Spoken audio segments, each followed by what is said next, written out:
بسم اللہ الرحمن الرحیم الحمد للہ وحدہ والصلاة والسلام علی من لا نبی بعد اما بعد فاعوذ باللہ من الشیطان الرجیم بسم اللہ الرحمن الرحیم والعصر ان الانسان لفی خسر الا الذین آمنوا وعملوا الصالحات وتواصوا بالحق وتواصوا بالصبر صدق اللہ مولانا العظیم.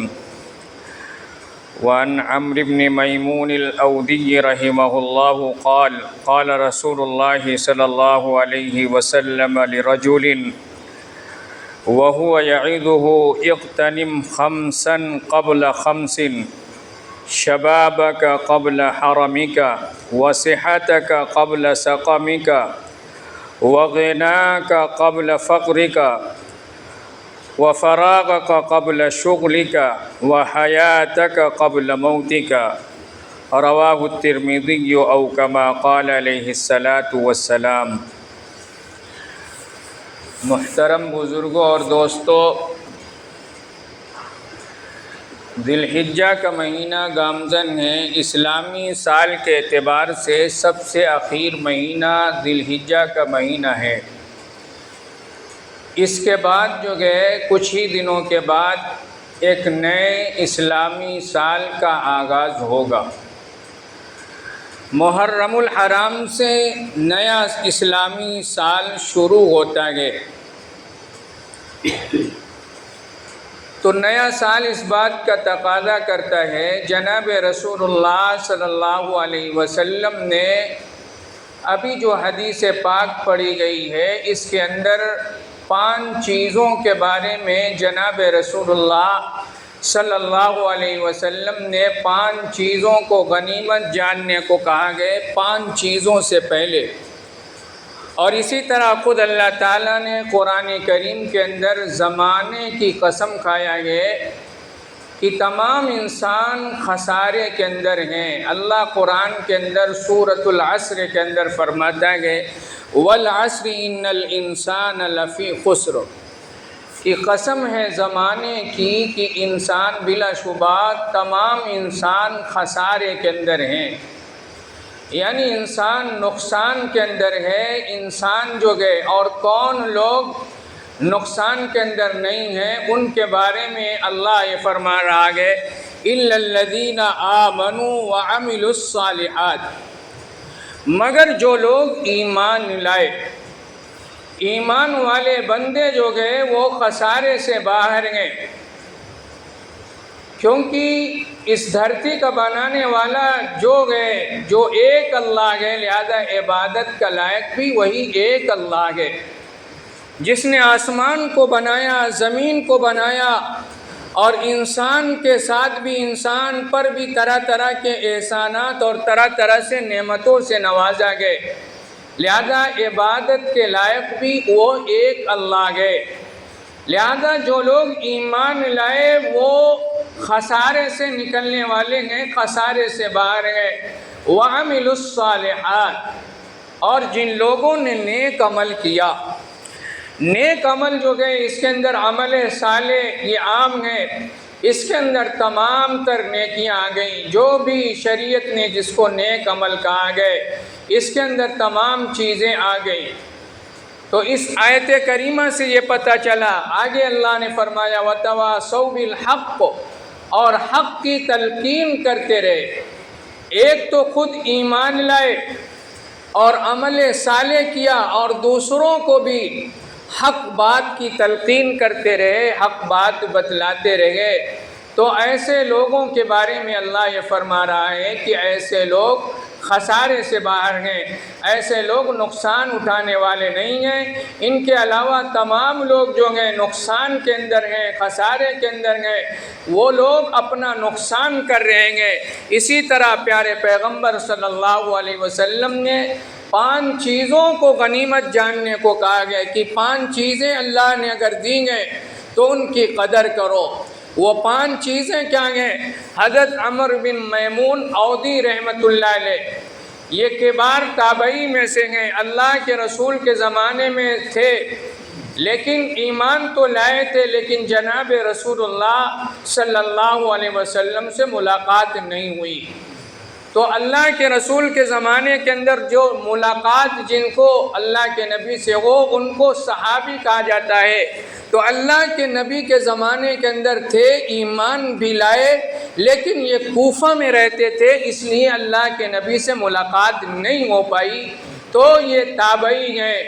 باقی انہوں نے حضرت عبداللہ ابن عباس، حضرت عبداللہ ابن مسعود وغیرہ سے انہوں نے روایت کیا گئے۔ وہ فرماتے ہیں، اور جب کوئی تابعی براہ راست رسول اللہ صلی اللہ علیہ وسلم سے روایت کرے تو ایسی روایت مرسل روایت ہوتی ہے۔ تو فرماتے ہیں کہ جناب رسول اللہ صلی اللہ علیہ وسلم ایک شخص کو نصیحت کر رہے تھے۔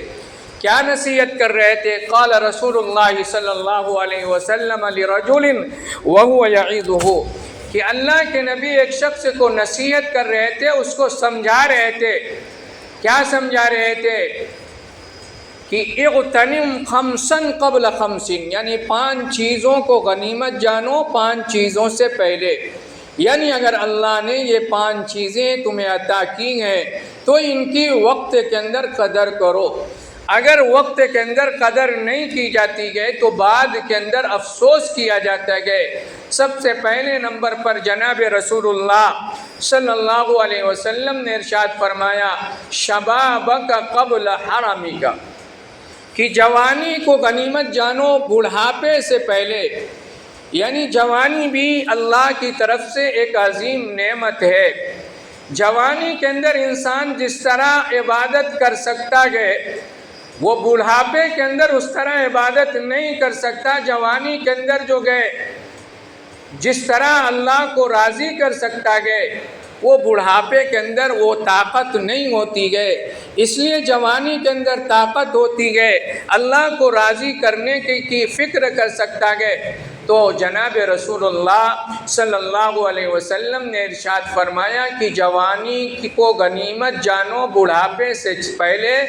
مطلب یہ ہے کہ اللہ نے اگر جوانی دی ہے تو جوانی ایک اللہ کی نعمت ہے، اور اس نعمت کو اللہ کے راہ کے اندر خرچ کرو۔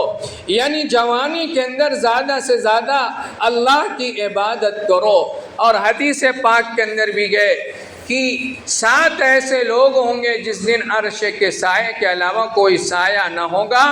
اس دن جو گئے اس کے اندر ایک نوجوان بھی ہوگا جس کی جوانی جو ہے جو پروان چڑھا گئے اللہ کی عبادت کے اندر۔ تو جوانی اللہ کی نعمت ہے، اس لیے جناب رسول اللہ صلی اللہ علیہ وسلم نے ارشاد فرمایا کہ جوانی کی قدر کرو۔ مطلب یہ ہے کہ جوانی کے اندر زیادہ سے زیادہ اللہ کی عبادت کرو۔ اگر جوانی کے اندر اللہ کی عبادت نہیں کرو گے، اللہ کی یاد سے غافل رہو گے، تو جوانی کے بعد افسوس کرو گے، اور افسوس کرنے سے کوئی فائدہ نہیں۔ تو جناب رسول اللہ صلی اللہ علیہ وسلم نے پہلے نمبر پہ فرمایا شبابک قبل حرمک، کی جوانی کو غنیمت جانو بڑھاپے سے پہلے۔ مطلب یہ ہے کہ جوانی کے اندر زیادہ سے زیادہ اللہ کی عبادت کرو۔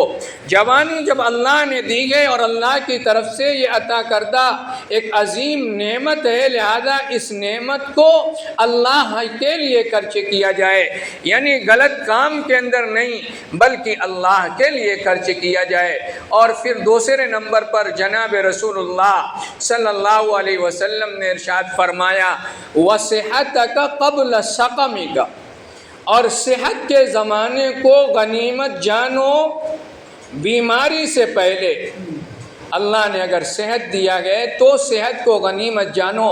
صحت کے زمانے کے اندر زیادہ سے زیادہ عبادت کرو، کیونکہ بیماری کی حالت کے اندر آپ اللہ کی اس طرح عبادت نہیں کر سکتے۔ تو صحت یہ عام ہے، صحت کیا ہے؟ بڑھاپے کے اندر اگر صحت ہو یا جوانی کے اندر صحت ہو تو صحت کے زمانے کے اندر انسان جو ہے صحیح سالم ہوتا گئے، انسان کا من جو ہے وہ عبادت کے اندر لگتا گئے، اور بیماری کی حالت کے اندر انسان تکلیف کے اندر ہوتا گئے، مصیبت کے اندر ہوتا گئے، اور اس طرح اللہ کی عبادت نہیں کر سکتا جو صحت کے زمانے کے اندر اللہ کی عبادت کر سکتا گئے۔ اسی لیے اللہ کے محبوب پیغمبر نے فرمایا صحت کے زمانے کو غنیمت جانو بیماری سے پہلے، مطلب یہ ہے کہ صحت کے زمانے کے اندر زیادہ سے زیادہ اللہ کی عبادت کرو۔ پھر آگے جناب رسول اللہ صلی اللہ علیہ وسلم نے ارشاد فرمایا غنا کا قبل فقر کا، اور مالداری کو غنیمت جانو فقیری سے پہلے، یعنی اگر اللہ نے مال دیا گئے تو مال جو گئے یہ ہاتھ کی میل گئے، آج مال ہے کل مال نہیں، تو مال اگر اللہ نے دیا گئے تو اس کو جو گئے اللہ کے راستے کے اندر خرچے کرو، اللہ کو راضی کرنے کے لیے خرچے کرو۔ یہ نہیں کہ اللہ نے اگر مال دیا گئے تو بعد میں اگر مال دیا گئے اور اس زمانے کے اندر آپ نے اللہ کے راستے کے اندر خرچ نہیں کیا تو بعد کے اندر مال کے جانے کے بعد افسوس ہوگا کہ اللہ نے مال دیا تھا، ہم نے اللہ کے راستے میں خرچ نہیں کیا۔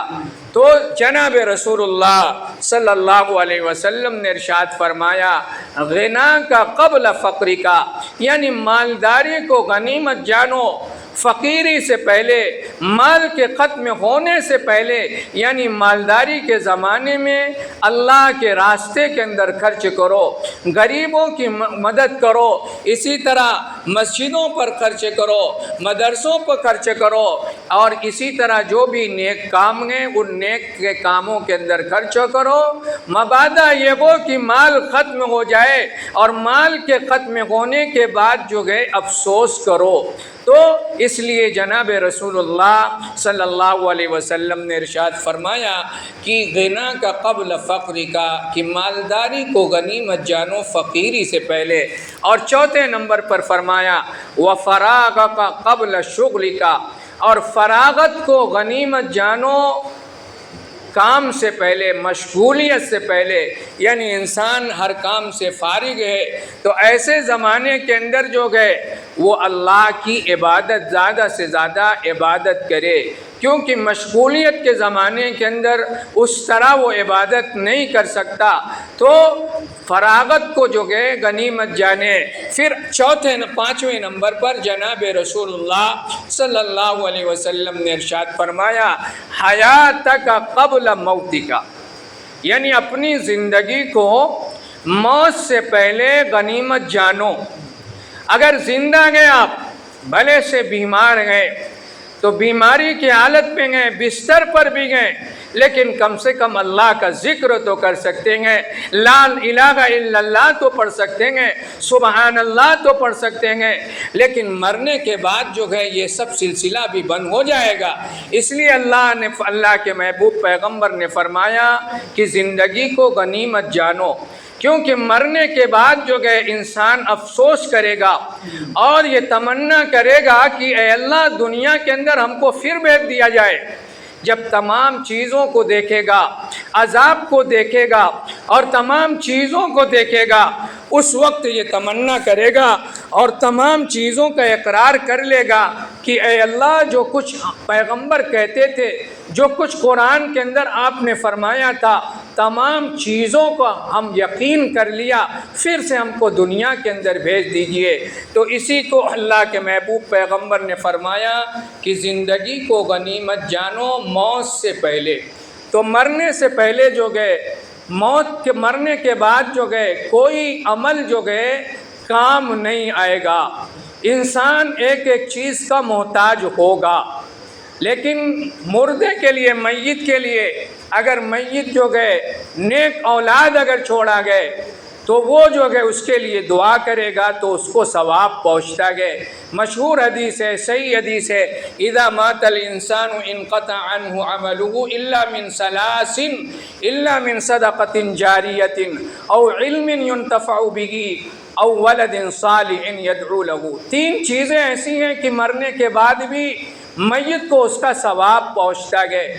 اور اسی طرح قرآن کے اندر اللہ تبارک و تعالیٰ نے سورہ طور کے اندر فرمایا گئے کہ اگر والدین نیک ہیں، ماں باپ اگر نیک ہیں اور ان کی اولاد اس درجے کی نہیں ہے تو اللہ تعالیٰ جو گئے والدین کو بھی قیامت کے دن جنت کے اندر اس درجے تک پہنچا دے گا۔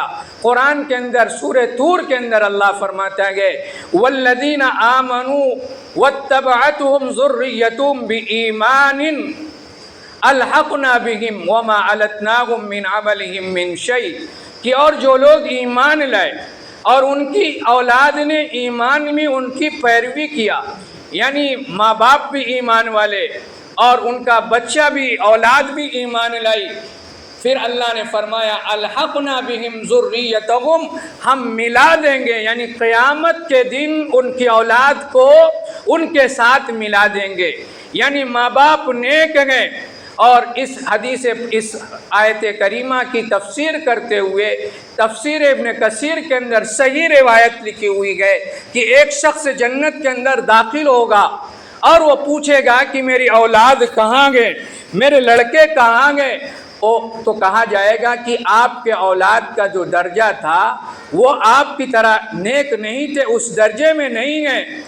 تو وہ کہے گا کہ اے اللہ میرے اولاد کو میرے پاس کیا ہے شامل کر دیا جائے، تو اللہ تعالیٰ جو ہے اس کو بھی اس کے ساتھ ملا دے گا۔ یعنی اگر ماں باپ اگر نیک ہیں تو اولاد کو قیامت کے دن ان کے ساتھ ملا دیا جائے گا۔ اور ابن کثیر رحمۃ اللہ علیہ نے پھر یہ فرمایا ہے اگر اولاد نیک ہے تو کیا ماں باپ کو اس کا فائدہ ملے گا؟ تو ابن کثیر رحمۃ اللہ علیہ نے یہ فرمایا ہے جی ہاں، اگر اولاد نیک ہے اور ماں باپ کا مرتبہ جو ہے جنت کے اندر وہ مرتبہ نہیں، تو اللہ تعالیٰ اولاد کی وجہ سے ماں باپ کو بھی فائدہ پہنچائے گا۔ صحیح حدیث ہے کہ ایک شخص کا جو ہے مرتبے کو جنت کے اندر بڑھا دیا جائے گا، وہ شخص کہے گا اے اللہ میرا مرتبہ کیوں بڑھا دیا گیا؟ تو جواب دیا جائے گا کہ آپ کے لڑکے کے استغفار کی وجہ سے۔ تو ایک تو ہم خود بھی اپنے آپ کو نیک عمل کریں اور کوشش یہ کریں کہ ہماری اولاد بھی نیک ہو۔ اولاد اگر نیک ہوگی تو اس کا فائدہ ہم کو پہنچے گا، قیامت کے دن پہنچے گا۔ صحیح حدیث کے اندر گئے جو آیت کریمہ نے میں نے پڑھی گئے وہ سورہ طور کے اندر گئے، اس کے اندر صاف لفظوں میں اللہ نے یہ فرمایا کہ والذین آمنوا واتبعتهم ذریتهم بایمان الحقنا بهم ذریتهم وما علتناهم من شیء، کہ جو لوگ ایمان لائے اور ان کی اولاد نے ایمان کے اندر پیروی کیا تو ہم قیامت کے دن ان کے ساتھ ملا دیں گے اور ان کے اعمال کے اندر کچھ کمی نہیں کی جائے گی۔ یہ نہیں ہوگا کہ ماں باپ کے عمل سے لے کر اولاد کو دیا جائے، ایسا نہیں ہوگا۔ اس لیے یہ اب جو مہینہ چل رہا ہے یہ اسلامی سال کا آخر ایام چل رہے ہیں، اس کے بعد اسلامی سال کا نیا سال آغاز ہوگا۔ محرم الحرام جو ہے اسلامی سال کا نیا سال آغاز ہونے والا ہے، اس لیے یہ وقت جو ہے یہ محاسبے کا ہے۔ ہم اپنا محاسبہ کریں اور اپنے آپ کو جو ہے مرنے سے پہلے مرنے کی تیاری کریں، کیونکہ موت اور زندگی کا کوئی بھروسہ نہیں۔ پیارے پیغمبر صلی اللہ علیہ وسلم نے اسی لیے کہا گئے کہ 5 چیزوں کو غنیمت سمجھو، تو 5 چیزوں میں سے ایک چیز جو ہے زندگی بھی ہے، لہذا اس زندگی کی ہم قدر کریں اور اپنے آپ کو جو ہے اسلام سے جوڑیں، شریعت سے جوڑیں، اور اسی طرح نمازوں کی بھی پابندی کریں، ہم خود بھی پابندی کریں اور اپنے اولاد کو بھی نمازوں کی پابندی کا حکم دیں، تاکہ ہمارے مرنے کے بعد جو ہے ہماری اولاد ہمارے لیے کم از کم دعا کر سکے، اور دعا اولاد کرے گی تو والدین کو اس کا فائدہ پہنچتا گئے۔ دعا کے بارے میں صحیح حدیث میں ہے دعا تو پہنچتی ہے، اس سلسلے میں کسی کا کوئی بھی اختلاف نہیں، تو دعا جو گئے صحیح حدیث سے پہنچتی گئے، اور احناف کے ہاں جب دعا پہنچ رہی ہے اسی طرح مالی عبادت بھی پہنچتی گئے، کوئی مال دیا جائے وہ پہنچتا گئے، لہذا قرآن بھی پہنچے گا۔ جب مال پہنچ رہا گئے، دعا ہم کر رہے ہیں دعا پہنچ رہی ہے، اسی طرح احسان ثواب کے بارے میں سب کا اتفاق ہے کہ جب جو ہے قبرستان پہ قرآن پڑھو پہنچ رہا گئے، تو لہذا قرآن ویسے بھی پڑھو اللہ تعالیٰ پہنچائے گا۔ تو اس لیے کوشش یہ ہو کہ ہم جو ہے خود بھی نماز پڑھیں اور اپنے اولاد کو بھی نماز کا حکم دیں۔ اللہ تبارک و تعالیٰ ہم سب کو کہنے سننے سے زیادہ عمل کی توفیق نصیب فرمائے، آمین۔ جو لوگ سنت نہیں پڑھیں سنیں۔